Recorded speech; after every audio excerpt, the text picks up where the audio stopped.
دیکھیے حال ہی میں مریم نواز شریف نے کل ایک ویڈیو ٹیپ جو تھی وہ ریلیز کی تھی. جو ویڈیو ٹیپ ایسی تھی جو ناصر بٹ صاحب ان کے تھے پی ایم ایل این کے کارکن, ان کی ملاقات ہوئی تھی جج ارشد ملک صاحب سے. اس میں جو کچھ کہا گیا اور اس میں جو کچھ سننے میں آیا ہے, اس سے بہت حد تک یہ کلیئر ہو چکا ہے کہ پاکستان کی آئین کی دفعہ 10A جو ہے, article 10A of the Pakistani constitution, fair trial اور ڈیو پروسیس, اس کی بالکل نفی ہو چکی ہے. چاہے اب اس کے اوپر آپ جو مرضی کہہ لیں, جس طرح بھی اس میں فورینزک آڈٹ بھی آپ اس کا کرا لیں, لیکن اس کے بعد ایک بات بہت کلیئر ہو چکی ہے کہ پاکستان کے اندر فیئر ٹرائل نہیں ہو رہا. اور اگر ایک 3 دفعہ الیکٹڈ پرائم منسٹر کا فیئر ٹرائل نہیں ہو رہا, تو اس کا مطلب یہ ہے کہ کسی بھی عام آدمی کو تو اس ملک سے کسی قسم کی کوئی ہوپ یا کسی قسم کی کوئی امید نہیں رکھنی چاہیے. اب دیکھیے اس میں جو لیگل امپلیکیشنز ہیں وہ بڑی کلیئر ہیں. ملک قیوم کیس کی جو ججمنٹ کی ریشو ہے وہ بھی اس کو بڑا کلیئر کر دیتی ہے بات کو, کہ اگر اس طرح کا ڈاؤٹ آ جاتا ہے تو یہ کنوکشن کواش ہونی چاہیے. اس میں جو کچھ باتیں جج صاحب نے کی ویڈیو میں, اس میں انہوں نے یہ بھی کہا کہ ایویڈنس موجود نہیں تھا. یہ ہم نے اس وقت بھی پوائنٹ آؤٹ کیا تھا جب یہ ججمنٹ آئی تھی, اس وقت بھی پوائنٹ آؤٹ یہ کیا گیا تھا کہ اس طرح کا کوئی آن دا ریکارڈ ایویڈنس نہیں ہے. اور وہ ججمنٹ ایکچولی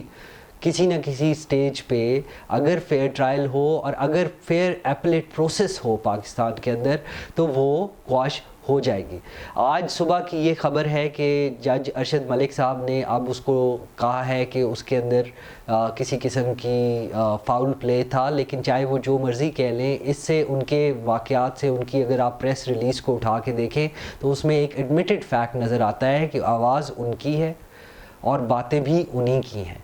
اور اگر یہ باتیں انہی کی ہیں تو ان کو سیاق و سباق سے نکال کے دیکھا نہیں جا سکتا. سیاق و سباق بھی اس کے بڑے کلیئر ہیں. سو دیئرفور آئی تھنک کہ اس میں اب کواشمنٹ بنتی ہے. پاکستان میں یہ ایک نیا رواج چلا ہے کہ جو آپ کی ایک کلاس آف پیپل ہے, اور میں یہ کل سے دیکھ رہا ہوں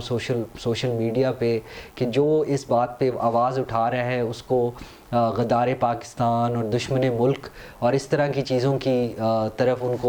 ان کے القابات سے نوازا جا رہا ہے. I think it is very important کہ ہم اس چیز سے ہٹ کے اس کو پیورلی لیگل ڈیو پروسیس اور فیئر ٹرائل کا ایشو دیکھیں. کیونکہ آفٹر آل نواز شریف سے آپ کو چاہے کتنے بھی اختلافات ہوں, چاہے وہ وزیر اعظم تھے, نہیں تھے, غلط تھے, فیکٹ از کہ Nawaz Sharif is a citizen of Pakistan, and as a citizen of Pakistan he has certain fundamental rights. وہ فنڈامنٹل رائٹس جو ہیں وہ پروٹیکٹ کرنے ضروری ہیں. اور یہ بہت ضروری ہے کہ پی ایم ایل این اور پی ٹی آئی اور یہ ساری جماعتیں جو اس وقت اس جمہوری نظام کو چلا رہی ہیں, وہ اس چیز کا